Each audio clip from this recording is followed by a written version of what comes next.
What's the secret to burning 2,000 calories in 30 minutes? Let's hear it. I want to know. I want to know. Don't take the brownies out of the oven.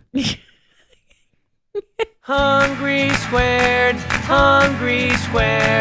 bringing you the best food talk anywhere. Welcome to the Hungry Squared podcast where the brain and belly meet. I'm Sharon from the Wasatch Cooking Guide. And I'm Winter from theredparty.com. This week, we are talking about cooking Indian food in the Instant Pot, Sharon. Yes!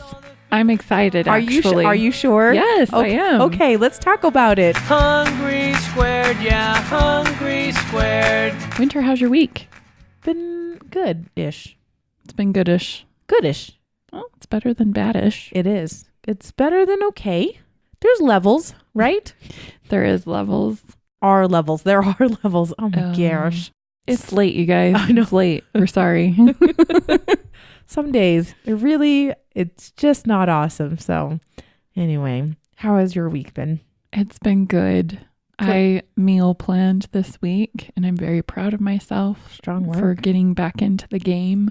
It's only taken about a month to recover from the wedding. That's okay. To start actually doing normal things. After the wedding, it's rough. It's rough. Yeah. What can you say? Well, I'm proud of you. Yeah. Back on the wagon. Back on the wagon. I'm on the sandwich wagon. I love sandwiches. I do too. We've been eating a lot of them lately. Warm sandwiches? I've been eating warm sandwiches like at work for lunches. And then I've started making sandwiches at home for dinner too. Might as well. You can generally get a good solid meat, bread, veggie. You get punch of protein. Yeah. Some veggies. Good punch of carbs. Yum. Depends on the bread.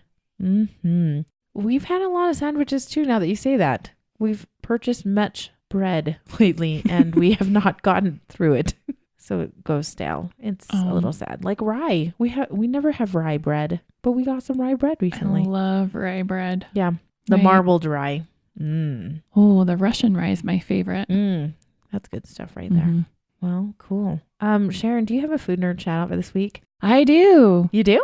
Yeah. Okay. I was hoping so because I don't have one. I probably should have, but I don't. So today's food nerd shout out goes to our friend Neil. Neil, what's up? He instant messaged me at work. Okay. Because we have an IM. We're not on AOL, you guys.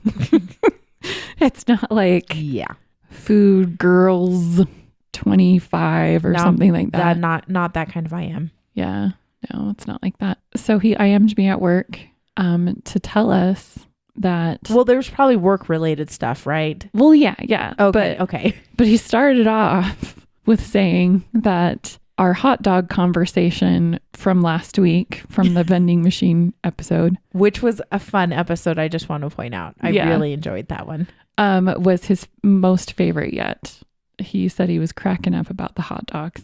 And we were too. Well, we were. It is pretty funny, like our discussion and the fact that we could not. We were been talking about hot dogs independently of each other. Well, yeah, and we didn't know that until we started talking about it as we were recording. Because we usually talk before we record, and we kind of know what we're gonna say a little bit. But yeah, we had no idea. It was so weird. We were like on a hot dog wavelength. We were. It was so weird. Yeah, it was fun. Neil, I'm glad you enjoyed it. It was weird. It was funny, but it was so weird. I thought it was a fun conversation. I had fun talking about random hot dogs. I still don't know the hot dog eating contest. I still don't know how many Lee would eat, actually, when I think about it. He'd eat a lot. I'll bet he would. We still don't know the time frame. Oh, well. Okay, well, maybe we're going to have our own hot dog eating contest. No. Ooh, Chinese New Year. What? Is it the year of the hot dog coming year? No, why would it be the year of the hot dog? I don't know. It could be. Wait, you could make it the year of the hot dog. Wait, are you trying to make it the year of the hot dog? Like 2019 would be the year of the hot dog? Is that what you're saying? We could make it a thing. We could make a new hashtags and everything. Year of the hot dog. You guys, do you want 2019 to be the year of the hot dog? Let us know on Facebook and Instagram. I love hot dogs. You can also email us at hungrysquared@gmail.com. Or you can IM us at work. And then we'll talk surgical supplies afterward. It'll be fun. Thanks, Neil, for IMing Sharon. Yeah. Okay, let's dig into the kitchen drawer. That was really a terrible attempt at a jingle, but oh well. Okay. I still haven't figured out that part, okay? Stop judging us. Stop judging us. Okay, I get to talk about it this week, and I remembered something that I really, really like using in my kitchen. And it's not very, well, I guess it is kind of specific. It's the Rubbermaid 16-cup dry food container. 16-cup dry food container. Yes. This sounds like a giant thing. It's not that big. Oh, it's not? No, it's not. Okay. 16 cups are a lot smaller than I think you might think they are. Anyway, they're not small, but they're not ginormous either. So the reason why I did a lot of baking this last week. Oh, okay. And so these containers are rectangular in shape, and they are quite tall, probably about almost a foot tall, I want to say. Oh, okay. So they're a good size, 16 cup, like you said, but I don't think they're ginormous. Like they're not those huge, tall cereal containers or something. 16 cups that you would drink out of. Oh, yes. To be honest. That's a lot. I wasn't thinking about a measuring cup. Yeah. So, I was like, who has 16 cups? I mean, people might have 16 cups. Sorry. It just seems to take up a lot of space in my cupboard. I'm talking dry food. All right. I gotcha. So we bought, I don't know, when we did the January cure, I don't know what my problem is, but I just go crazy for like organizing things. Sure. You want containers. You want a nice pantry. So we purchased 4 of these. And I was like, well, gosh, what am I going to put in them? Should have thought that through. But I needed them. They all match and they look nice. They do. And so they're clear on the bottom part, and then the lid is red. You've seen that kind of basic Rubbermaid container. So I love these for a couple of reasons, because they are large. I can usually, this is what I actually have in them at this current time. I have oatmeal in one of them, I have brown sugar in one, and powdered sugar in the other. They're perfect for baking. And we've talked about if that's the way you cook or bake, that works really well for me, having all of those ingredients in one cupboard. And so there's 3 things right there. The 4th one, I was like, well, I don't know what else to put in that one, because we have a huge container for flour and for sugar. So the other thing I put in I use my container for is my food processor blades and accessory things. Oh, I might need to check this out. It's actually really nice because it gathers all of that stuff together in one thing without putting it into the actual bowl of the food processor. That's what mine's doing right now, and I hate it. I hate it too. I hated it too, because every time I took it out, it was such a hassle to take everything out, put it on the side. And so I use that. And then I feel like I have to wash all that stuff even though I didn't use it. Exactly. Because I took it out. And yeah. So I used it as a gathering container for all of my little tools for the food processor. A corral. Yeah. It's pretty great. So I really love them just because they are large, but they're not huge, like too tall or anything like that. I've had containers before, same brand, Rubbermaid, that are taller for cereals and stuff like that, but they fall over. Like that drives me bonkers. Because they're really narrow. Yeah. These ones are not as narrow. And so they have a little bit of a sturdier bottom, I feel like. And then the Rubbermaid snaps together. It carries enough stuff that you can put in a couple of bags of, say, powdered sugar, 2 or 3 bags of powdered sugar, 2 or 3 bags of brown sugar. So it's impressive. It's not bad. I'm just saying it's not bad. And so you have enough to get you take care of you for a while if you're baking. And more than a 5-pound bag. Or about a 5-pound bag? I need to know what a 5-pound bag of what? Powdered sugar or brown sugar? There's differences. I suppose so. I'm thinking like brown sugar usually comes in, I think, 3 pounds, doesn't it? I don't know. I've never looked. And I think powdered comes in a 1 pound. A 1 pound bag. I can probably fit 2 or 3 1-pound bags of the powdered sugar. Okay. Maybe a little bit more of the brown sugar because it's more dense, right? Sure, you could pack it. Yeah, you can pack a bit more brown sugar because it's, I think, a little bit more dense than the powdered sugar. So I really like them. And like I said, a bonus for corralling my food processor bits. Yeah, that's a win. I'm going to show it to you afterward. Yeah, and we'll put a link in the show notes. For the food processor? Oh, the Rubbermaid. Maybe both. Who Maybe knows? both. If you want to see, because if you have a food processor, you understand. Holiday baking is coming up, folks. Yeah. You're going to want a food processor for something, I'm sure. Chopping nuts. Getting your crusts together. That's what I was about to say. So that sounds yummy. My rating, I'd say I'm gonna give it a 4 out of 5. I think maybe it's not gonna be a 5 out of 5 because you generally can't find these by themselves. They usually come in like a set. Is it a set of multiple of these, or is a set you get like other little ones? Yeah, little ones and maybe a taller one. I was like, I don't want that. I'll see if I can find a link where you can just buy these ones, but sorry guys. Okay. 4 out of 5 that because is a of 4 that. out of 5. If it was 5, if it was just solely those that you can purchase most of the time, I would get no problems. 5. No problems with a 5 out of 5. Okay. And now for the main course. Okay, let's get down to our main topic at hand, and that is our interview with Archana Mundhe. She was awesome, Sharon. Yeah.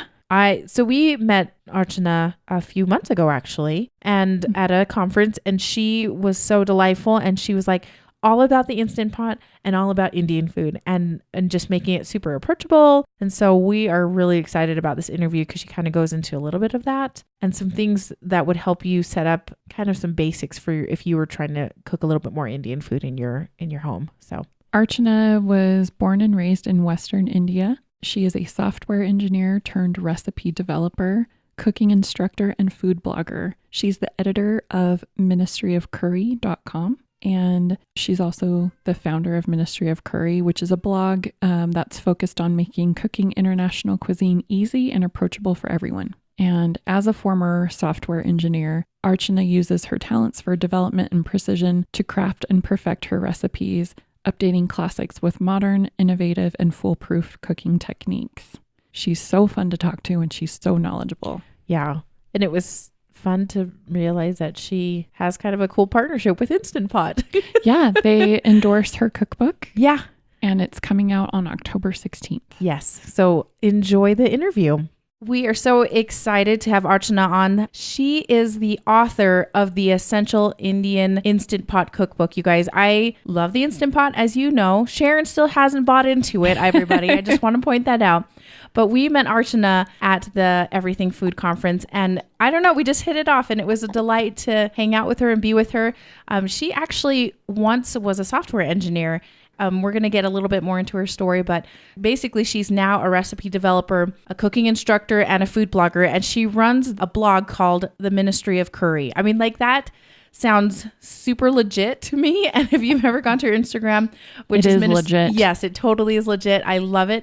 I am intimidated by Indian food generally. I personally feel, Archana, that your recipes are the way you wrote, and your recipes have been super approachable, and I really, really appreciate that. So thank you so much for coming on today to talk to us about your cookbook and Indian food and spices and all that good fun stuff. So welcome. Thank you. Thank you, Winter, and thank you, Shannon, for giving me this opportunity to get on your podcast. This is my first one, so I'm super excited. We are too. Well, let's get started then. Did you grow up cooking food with your mom and dad? I mean, like, how did you get into cooking?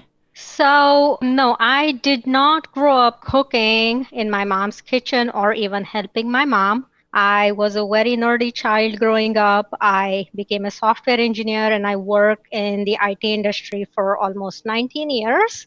But I did grow up eating fresh, homemade gourmet meals every single day made by my mom, who's super talented and a food enthusiast. So I basically started cooking only after I came to the United States, which was 20 years ago. And even then, I feel I really started cooking only after I had my children. Oh, really? It was just not one of those things where you're like, okay, well, now my children are here. I'm going to start cooking. Did you feel it was important to introduce them to Indian food, or how did you really start getting into cooking maybe some of the stuff that you grew up eating? Right. I felt like, I had like memories of, my mom's food and, how, her food not only was delicious, but looked so pretty and very presentable. And, of course, super healthy because most of the things were cooked using fresh ingredients.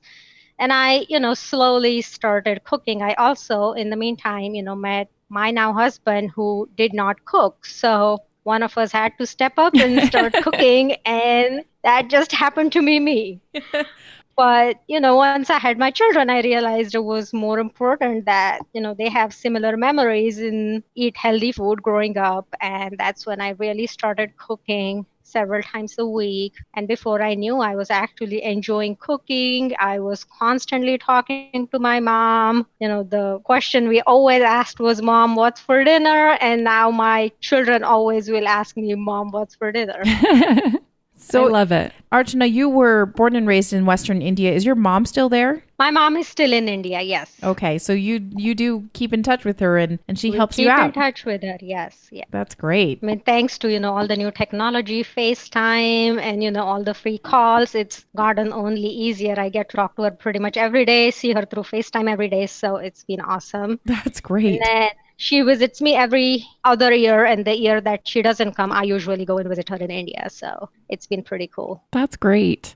So can you tell us a little bit more about how you converted some of the recipes that you grew up with to an Instant Pot? Because Instant Pot, I mean, I'm assuming that, they're really popular. And so maybe you just thought it was easy to start cooking in an Instant Pot. How did that happen? Well, I mean, although I grew up with traditional pressure cookers, and when I started cooking, I had 3 pressure cookers, the traditional stovetop pressure cookers. And although I cooked with them, I definitely wasn't very comfortable cooking with them, especially with my children around. Yeah, they can be dangerous. Yes. Thankfully, I haven't seen any one of those blow up. I'm usually pretty vigilant with, my cooking. I'm pretty focused when I'm, doing my cooking. So I haven't personally have had any accidents, but I was always worried. And I feel like it was the same thing with my mom. We were never allowed to go near the pressure cooker.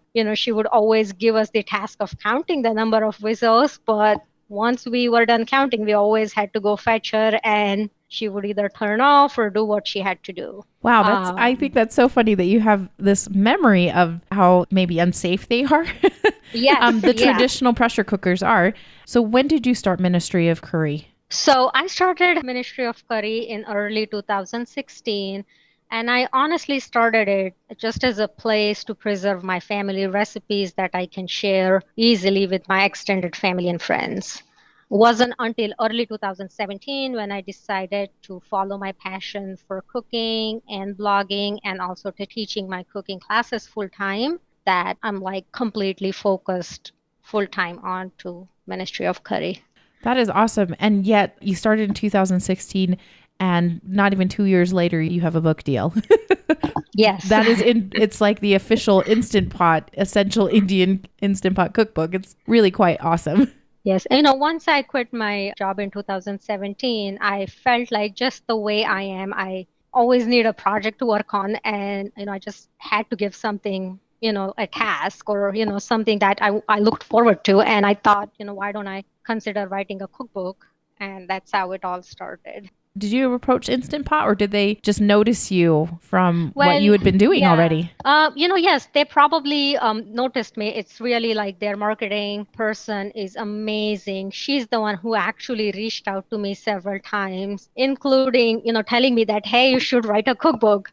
But yes, I used to submit a lot of 2 to 3 recipes every day on the Instant Pot community, which has over 1.5 million people now. Mm-hmm. I have given many of my recipes to the Instant Pot community to put on their app and their website. And it's been a good relationship working with the Instant Pot people. That's awesome. Congratulations. Seriously, that is quite the accomplishment. Thank you. Can I back up one question really fast? Pressure cookers are pretty common in preparation for Indian food. Is that correct? Yes. Yeah. Why are pressure cookers used? I kind of thought when you said that you were doing an Instant Pot Indian food cookbook, I was like, I guess that would work. I kind of thought that most things were simmered on stovetops and stuff like that. So can you tell me a little bit more about how pressure cookers fit into the Indian way of cooking? Definitely. So, pressure cookers, as we all know, they save time, they save energy. And while they're doing that, they also lock in a lot of flavors and nutrients. Now, the pressure cookers that my mom used, she mostly used it for steaming her dry lentils or beans or making her rice or, cooking meats that needed a lot more time on the stovetop. But once the, lentils, let's say, were cooked, then she would use a stovetop cooking method to then add the tempering or add her spices or finish up the dish. So it was never a true one-pot cooking back in India. While I feel here with the saute function that we have in the Instant Pot, I love making all of my Indian dishes in there, especially lentils and beans in one-pot rice dishes that you can start with sauteing in them. You can add all your ingredients. It locks in all the flavors. It saves time and energy, and it's pretty hands-off. You don't really have to count any whistles or watch anything. It just does its stuff and goes on the keep warm mode if you want. Yeah, I totally love that about the Instant Pot. I know I haven't convinced Sharon quite yet to do it because the old school pressure cookers are kind of dangerous, but the Instant Pot is not, Sharon. I'm just trying to convince her.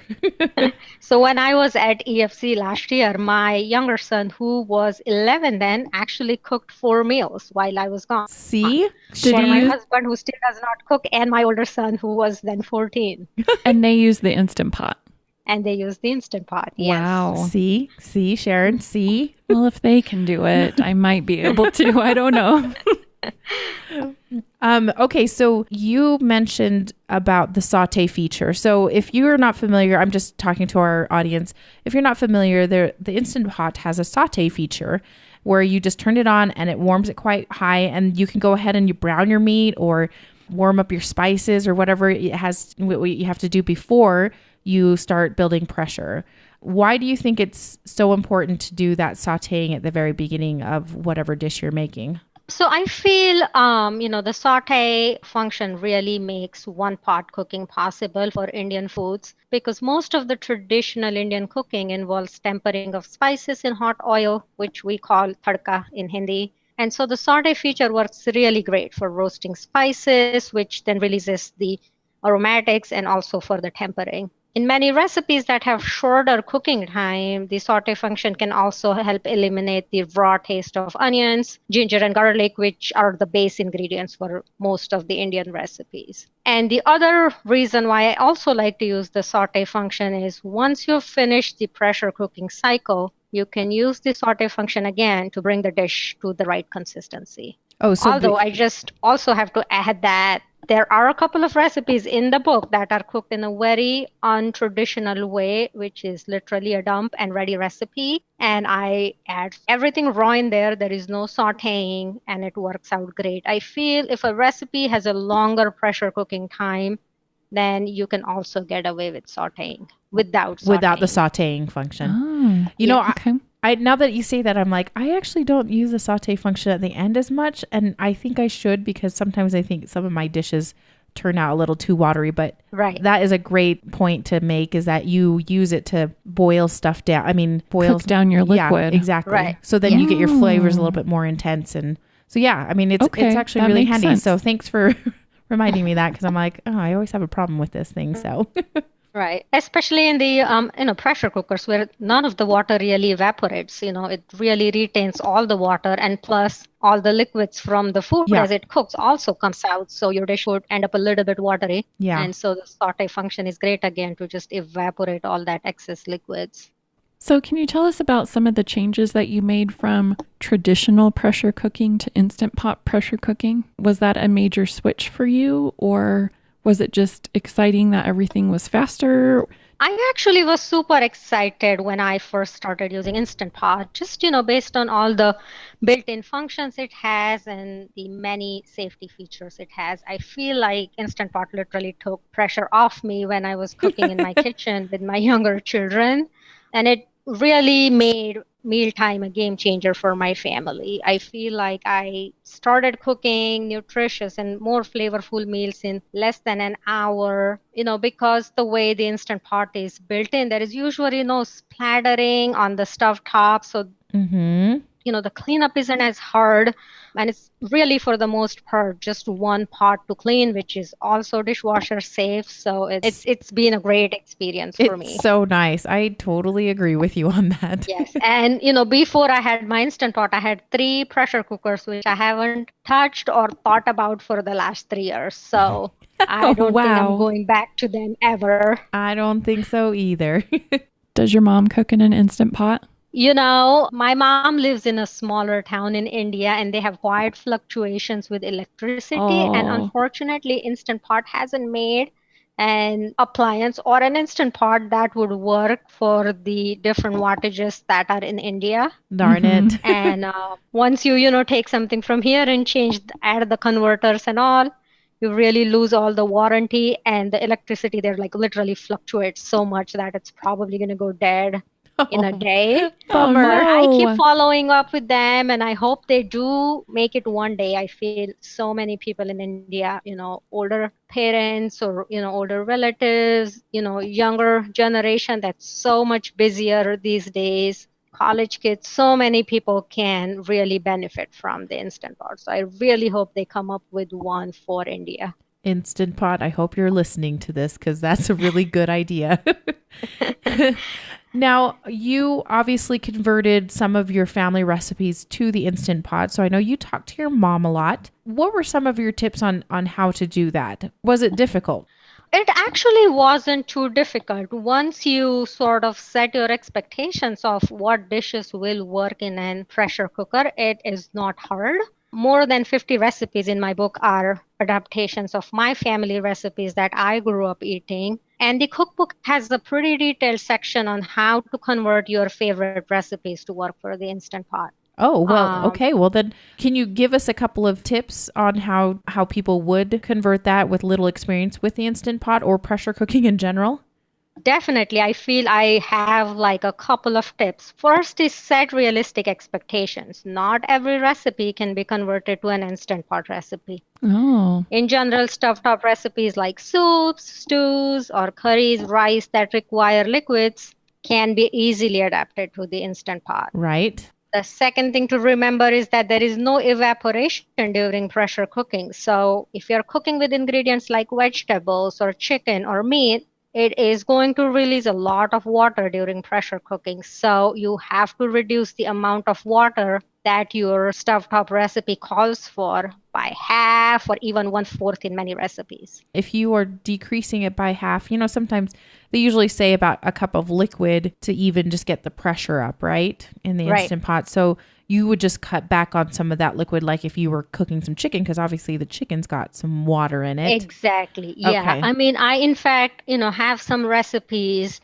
on my blog that I don't add any water to. For example, if you're cooking chicken, it already has a lot of water. And then you also have to account for some of the other liquids. If you're using chopped tomatoes, that could have a lot of liquids. Onions can have a lot of liquids. So depending on all the other ingredients you put in, you may not need any water in it. I have a couple of lamb recipes in the book. Even those need very little water, and they would even work without any water. The only thing you have to remember is if you have done any browning in the Instant Pot in the beginning, if there is any food or browning at the bottom of the pot, you have to deglaze it. Just with a little bit of water, 1 or 2 tablespoons is enough. Make sure the bottom of the pot looks clear, there is no food sticking, and then you're good to close the Instant Pot for pressure cooking. Why would you need to deglaze it, just for our listeners? So if you don't deglaze your pot, what happens is food continues to stick at the bottom of the pot. The thing with the Instant Pot is the heating element is at the bottom of the pot. It doesn't heat up from all the sides. It basically only heats, the only heat source is at the bottom.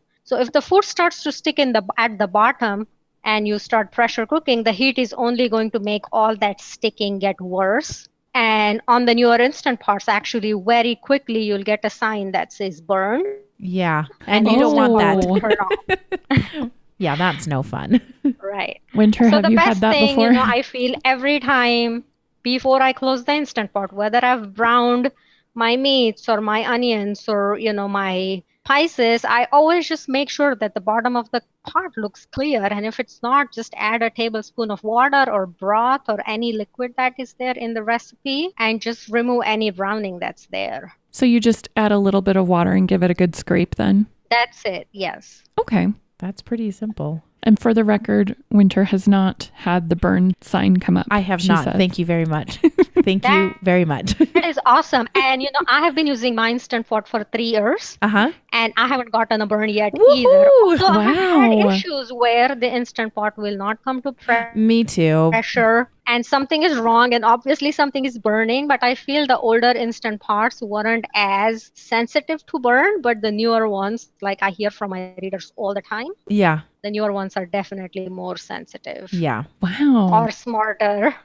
Or something like that. I've got an old school one, so I'm right. So you were mentioning some of the tips you said. So having good expectations for what would actually work in the Instant Pot, maybe taking into account the amount of water that is in the food that you're putting in there, maybe not put in as much water. Any other tips that before we move on? And like the biggest tip I said is deglaze, Oh, okay. Make sure nothing is sticking. And then the last tip that I tell everybody, including my kids, is make sure all your ingredients that are going to go in there are ready to go. Because once you start the Instant Pot and start sauteing things, it gets hot pretty quickly. Yes. And at that point, if you start to look for your ingredients, you're going to lose a lot of liquid that's going to evaporate. Okay. Which may not end up being, what you wanted, as your end result, and it may throw off your recipe. That makes a lot of sense because you can't really it's not like stovetop cooking where you can just take the pan off the heat. Exactly. If you don't have your ingredients prepped. Yeah. You're just going. Yeah. I mean, and I always, in my book, every recipe, I almost say, press the cancel button. And that's also to just stop the overheating. It's okay to take your time. If you are deglazing, scraping the bottom of your pot, adding like 10 ingredients, just press the cancel button. It's okay to, it doesn't right away cool down. Yeah. So you're still good. Yeah, exactly. Okay, that makes sense. Thank you for those tips because I've kind of I have a few Chinese recipes that I have not quite attempted in the Instant Pot yet. And it kind of worries me because I don't want it to be ruined in my mind. You don't want a gloopy stew. No, I don't. Mm-hmm. I don't want something to, turn out not well. So thank you for those tips. So there's a lot of ingredients that you listed that are pretty important for the Indian pantry, but that can be daunting to some people, kind of intimidating. Do you have a top 5 to 10 maybe essential ingredients or spices that you would recommend for a beginner? Sure. So the book basically covers recipes from several regions in India, and that's probably why it may seem like a lot of ingredients. But I have to tell you that many of the vegetables and other pantry items that are in my Essential Indian Pantry section are also available in most supermarkets. But if I were to choose 5 essential spices or ingredients for Indian cooking, it would be cumin, turmeric, red chili powder, garam masala, and ghee. Okay. I have all those things. That's pretty good because I don't have ghee and we made ghee last night for the first time. Oh, that's awesome. I'm glad you made homemade ghee. That's one of the recipes in the Instant Pot. And it was kind of cool. I for some reason I thought it was intimidating, but like in my head before I, found the recipe, I was like, this, but it's not, you guys, it's not. It's just a pretty lovely, clarified, nutty-ish butter. It's really, really lovely and easy to make. So Sharon, you were going to say something about, I cut you off on the ingredients because you said, I think you have everything. I do.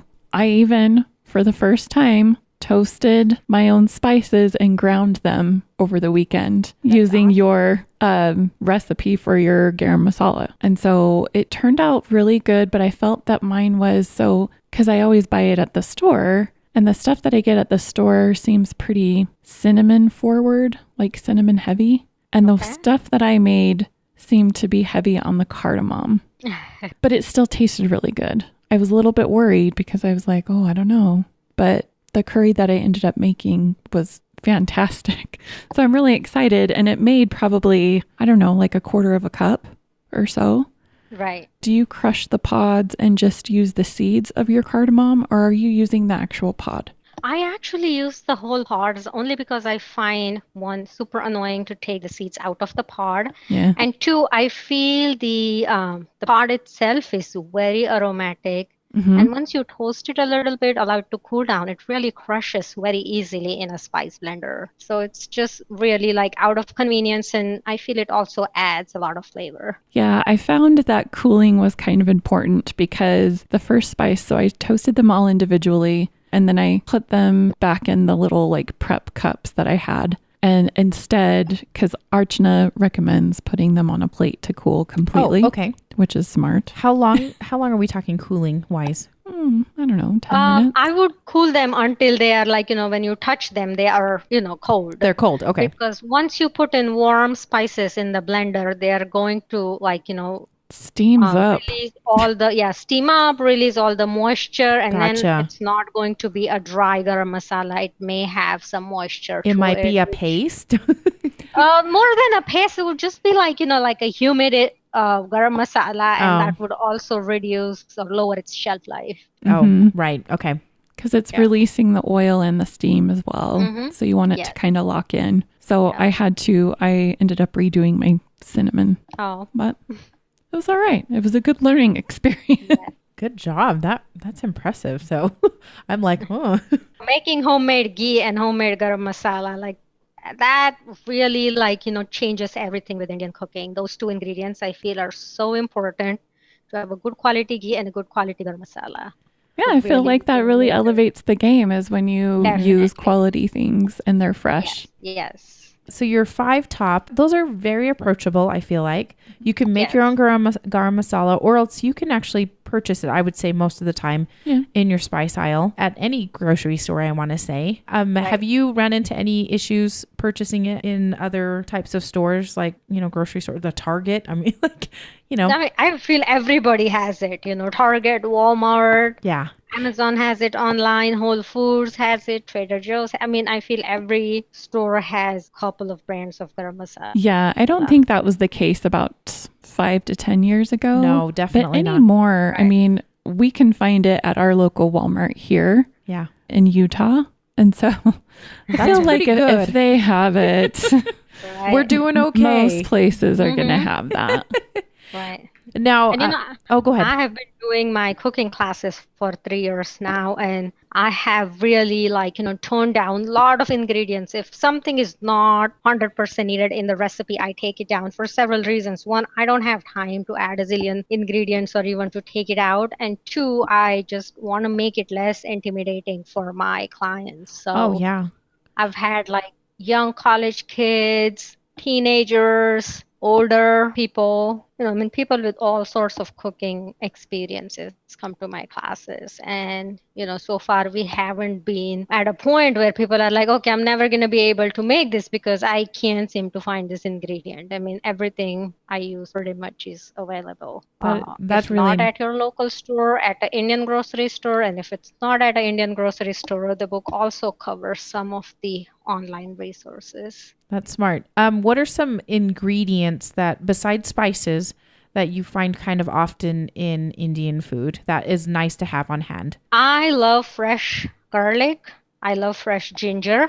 Okay, yes.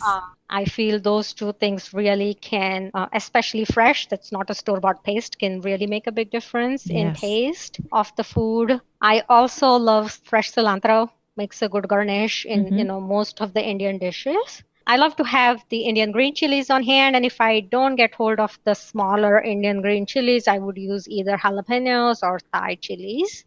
Okay, wait, what are Indian green chilies? I don't know. Is it just a variety? It's just a variety of green chili. It's similar to heat like a Thai green chili or a jalapeno, except it's very skinny and small. Okay. So if you were to hold, let's say, 4 Indian chilies together, it would make like 1 Thai chili. That's how skinny and small they are. Oh, okay. But I feel they add a good kick to many Indian dishes. And then, vegetable-wise, I always will have red onions, plum tomatoes, cauliflower, baby spinach, all those things in my fridge. But obviously you don't, need those all the time. Right. But I find some of those ingredients being very common in an Indian pantry. Oh, and the other thing that's not really related with Instant Pot is a good quality whole wheat flour. So most of us make our own homemade breads. Are you making that in the Instant Pot? Not in the Instant Pot. No, okay. It's made on a stovetop griddle. It's called a paratha. Okay. Not a naan. It doesn't use any leavening or yeast in it. It's just whole wheat flour, salt, oil, and you make the dough and you start rolling and layering into different shapes and you cook it on a hot griddle with some ghee. So that makes up that goes really quick then if there's no leavening, right? Yes, it does. Yeah. So it's, you make the dough. In fact, this week after people have been asking me for a recipe for so long. People are like, do you have a recipe for naan? And my answer is we don't really eat naan as much. What we eat is a whole wheat paratha, which is similar to a flatbread, much thinner than a flatbread. And you just basically make the dough, let it sit for 10 minutes, and then you can start rolling. So it's pretty quick process. Oh, that's nice. Yeah. Yeah. Paratha is really yummy. I had a friend that he would make it all the time. It was the best. So good. Okay, well, and I'm assuming I'm actually a little curious because I'm like, we always have like yellow onions around our house. You mentioned red onions. Is that a pretty common, red onions are more common in Indian cooking? Actually, no, I have to say both red and yellow onions are common in Indian cooking. But you're right. Like for most of the cooking, it's definitely yellow onion. Okay. Although I love red onions just as a garnish or just to put it in my raita or just as an accompaniment with my meals. It's just pretty too. It is so pretty, yes. Okay, so what do you make for your family in a typical weeknight? Do you cook some of the dishes in your book or do you guys eat totally differently? I mean, what was your process for the cookbook? Were they your taste testers and so they're tired of that or what? Well, she did make something from her cookbook tonight, so that's pretty impressive. Yes, yeah, no, so, there are so many recipes in the book. There are 75 recipes, so I feel it's hard to get tired of those. Yeah. If you, don't repeat them too often. But, we, for the most part, have a super busy evening, with the activities that the boys have to run for and, my husband's job. And I find as a blogger, I'm always working day and night.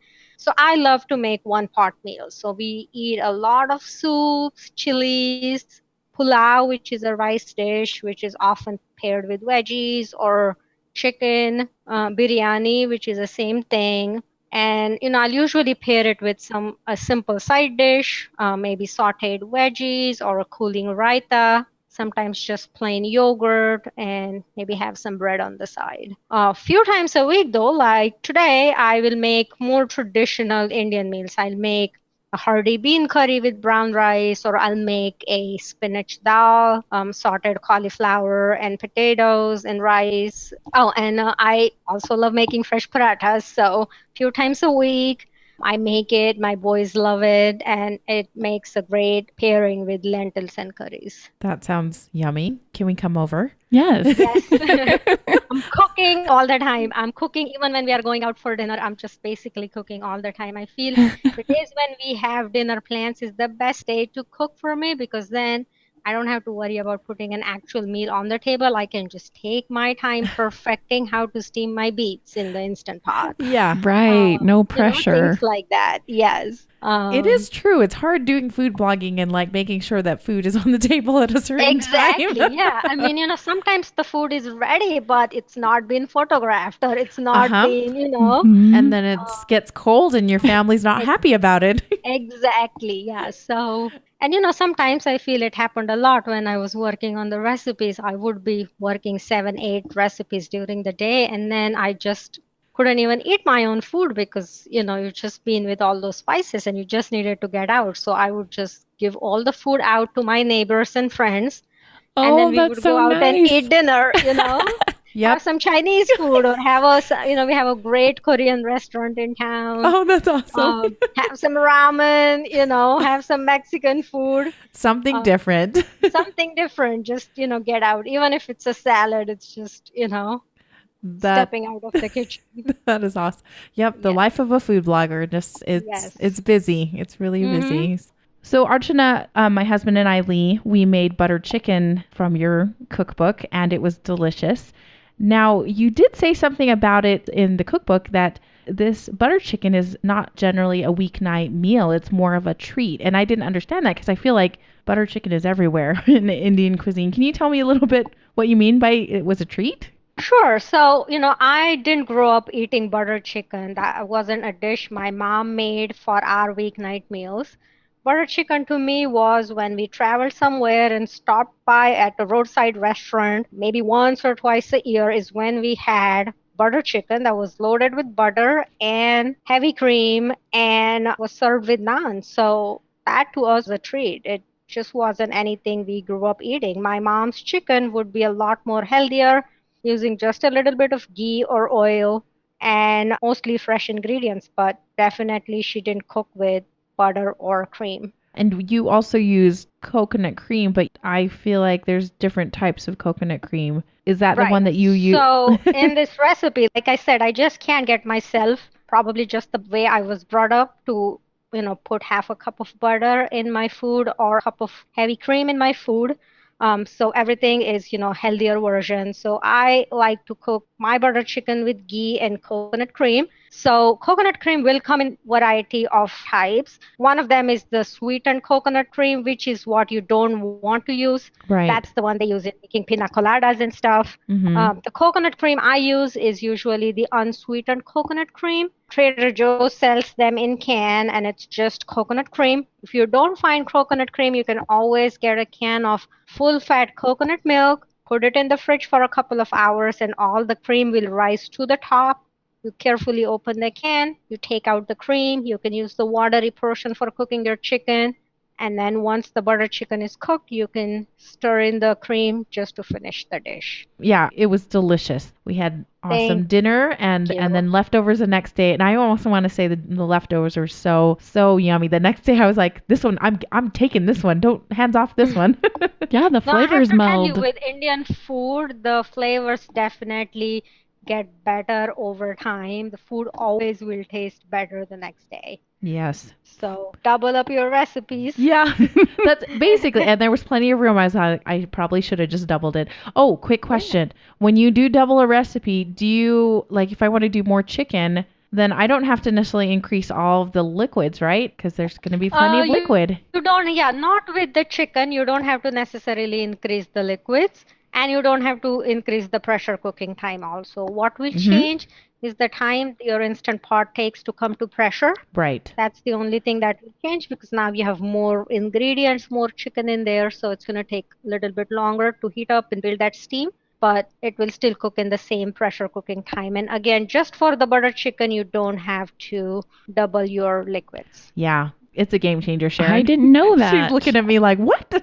I didn't know that it still took the same amount of time to pressure cook. But I guess that figures, since there's more things in there, it takes more time to get up to pressure. Yeah, but you don't have to increase, you don't have to double everything when it comes to ingredients and that type You don't of thing. have to, no. Yeah. Especially the liquids. I mean, I would double everything else, but for the chicken dishes, I wouldn't double the liquids. Okay, good to know. A couple of last questions. First of all, where can we find you and where can we find your book? All right. So I blog at ministryofcurry.com. I am on Facebook as Ministry of Curry. I'm on Instagram. And I do spend a lot of time every single day answering people's questions, helping my readers. I'm online a lot. So if you have any questions, shoot me an email or message on Facebook, message on Instagram. And it sounds like I will get back to you. And it sounds like you're on those Facebook groups that talk about Instant Pot recipes. And those are super fun forums. I'm going to tell you that right now. If anybody hasn't checked those out, especially I feel like the Instant Pot, the one that's hosted by Instant Pot, is a really good one. Instant Pot community. Yeah, that's their official group. It has over 1.5 million people. Yeah.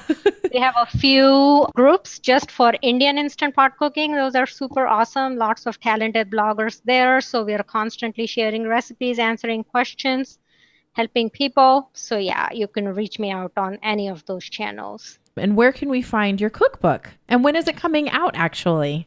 So the cookbook is coming out a week from today, October 16th. I'm super excited. Yay! And it's going to be available online on Amazon. It will be there at Barnes & Noble, Target, Walmart, and lots of local bookstores. Now, can you pre-order on Amazon now?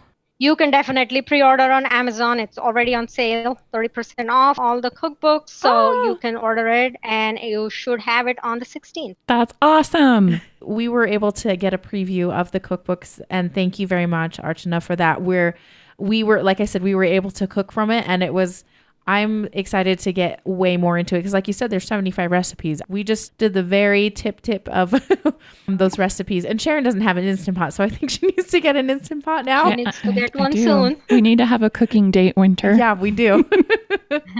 The photographs are lovely too. They are beautiful. Thank you. They really are. I had a super, super talented photographer from 10 Speed Press. So that's thanks to him. Absolutely gorgeous. We are going to have actually a giveaway of a copy of your cookbook. And so if you guys can head over to the Hungry Squared Facebook or the Hungry Squared Instagram, and that's at Hungry Squared, and we will tell you a little bit more about that. So just keep an eye out for that. We'll have details on both of those social media channels on how to win. Yes. Archana, this was so interesting. I'm glad that I now know that the Instant Pot naturally fits into Indian cuisine. And I didn't know all of that about water and pressure cooking. Yeah.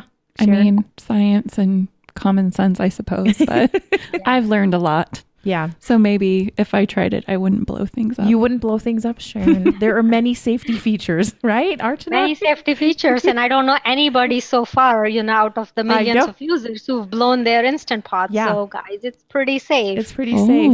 I've seen plenty of them that have people have put it onto their stovetop and the stovetop was on and they melted the bottom of it. Oh, yes. Yeah, the bottoms would melt. I mean, there are accidents like that. Yeah. Just also they don't return the main insert in the Instant Pot, and then somebody from the family will come and throw in rice and water in the main thing where the heating element without the pot. Yeah. The pot. So there are a few common mistakes a lot of people do, but other than that, as far as the safety features, we haven't had any issues and it's been working great. Phew. Okay.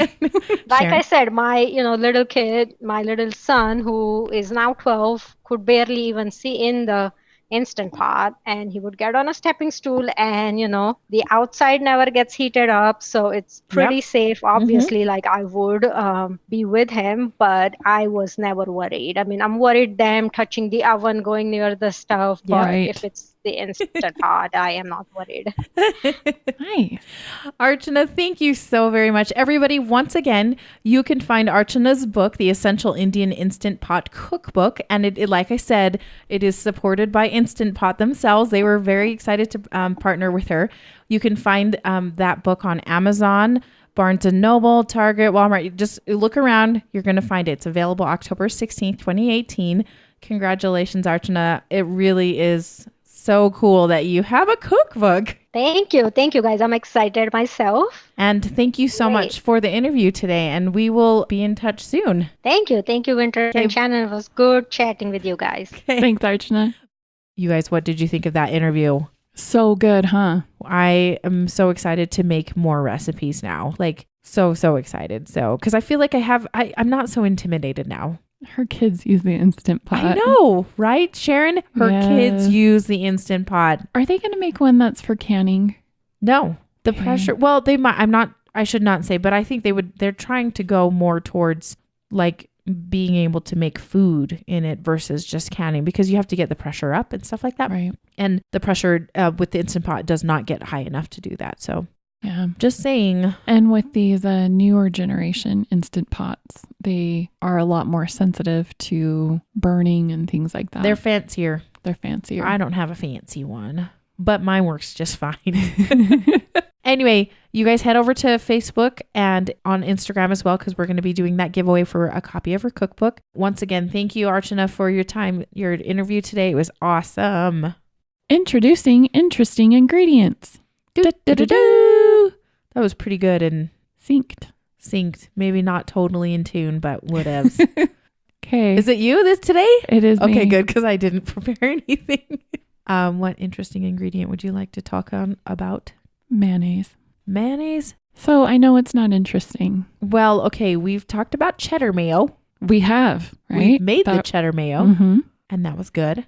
And I wanted to talk about mayo and this article that I read. Okay. About what people are doing with it. Oh. They're basically ordering online this special mayonnaise that can only be found mostly in like the southeastern U.S. Okay. So when I lived in Louisiana, I had never heard of this mayonnaise. And I don't know if you could or couldn't find it. You know, I was a kid, so grocery shopping wasn't really my forte. So right. I don't know if you could find it in our grocery stores or not. But it isn't something that my family used or that I had heard of other people's families using either. But it's called Duke's mayonnaise. What is Duke's mayonnaise? It is a cult classic favorite, apparently. Okay, so this Duke's mayonnaise, Duke's Real Mayonnaise, smooth and creamy. That's what their tagline is on their label. And it's cute and kind of retro-y. It's yellow. It's yellow. With some black and red, it looks like. So, okay, so what's the deal? It was originally created by Mrs. Eugenia Duke at Duke's Sandwich Shop in Greenville, South Carolina in 1917.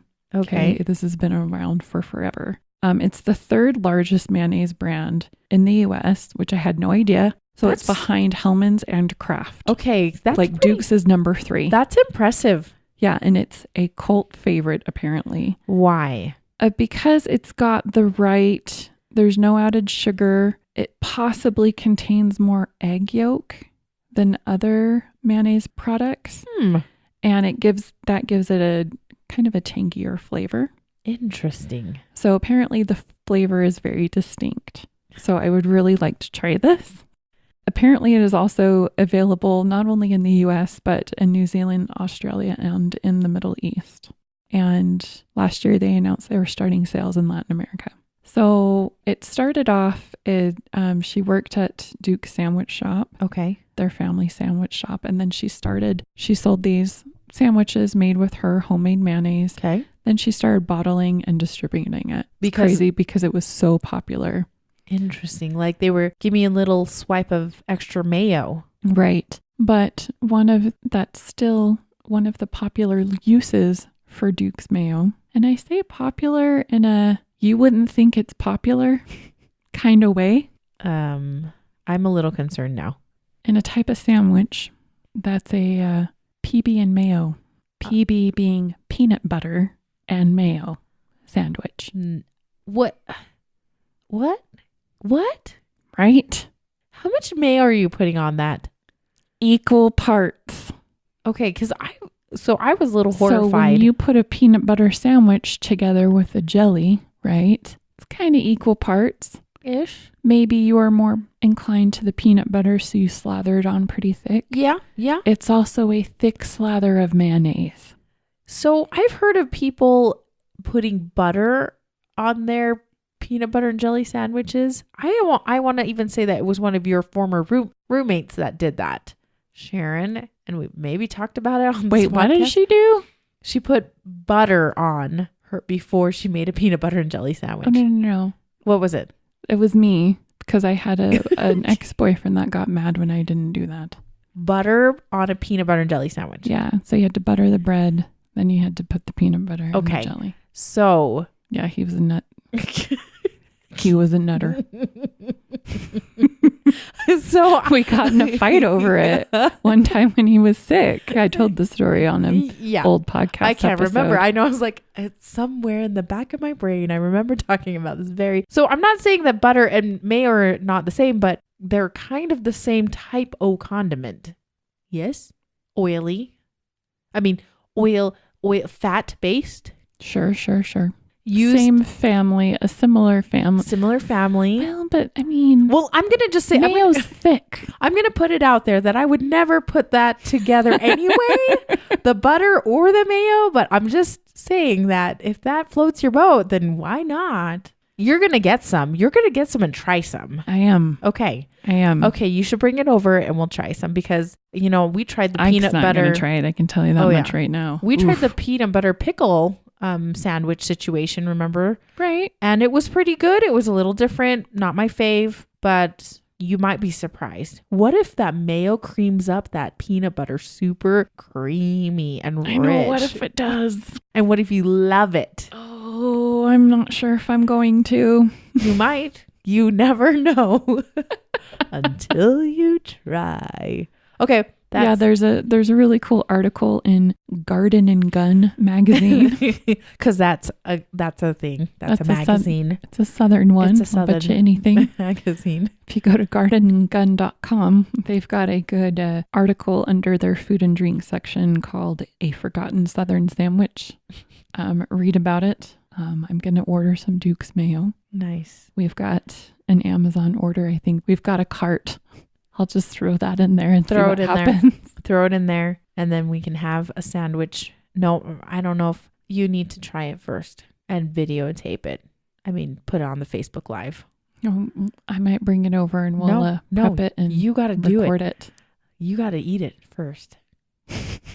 Sorry. Okay. Weirdo. It's happening. Okay. It's happening. If you've ever eaten, not if you eat. I'm sure you don't regularly eat. Otherwise, we would have heard this by now if one of our listeners regularly eat a peanut butter and mayo sandwich. But if you feel that I am being derogatory towards your peanut butter and mayo sandwich, I'm not, or I would like to clarify, not too much. I'm very curious if any of our listeners have ever eaten that combo and what their thoughts are about that combo. Well, and then I want to know if anybody's ever just had Duke's Mayo. I want to know about it. We're going to try it. It sounds like for sure. We're going to have it in the next little bit. We'll let you know how it turned out. But why do you love it so much? Is it like strong super preferences towards your mayo versus the Miracle Whip? Yeah, I wonder. It'll be interesting. Anyway, hungrysquared@gmail.com. Send us an email. And yeah, this will be fun. Thanks for joining us today for our show. You can find us at hungrysquared.com, on Apple Podcasts, Stitcher, Google Play Music, and Spotify. Woot woot. You guys, if you haven't left us a rating and review on iTunes, we would love that. Oh, excuse me, on Apple Podcasts. My bad. It used to be called iTunes. Yeah, so sorry about that. It helps other people discover our podcast. So, and if you haven't shared our nerdy food podcast with your friends and family, you should totally do that. Yeah, just send them an episode. Yeah. You can send it pretty easily from any podcast listening app that you choose. Yes. I mean, apparently our last episode on hot dogs and vending machines was quite interesting and funny. It was. I had a good time. Me too. So maybe send them that one. Anyway, we love you guys. Thanks for listening, and join us next week for our next episode of Food Nerdery. I love you. Bye. Bye. Hungry Squared, yeah, Hungry Squared.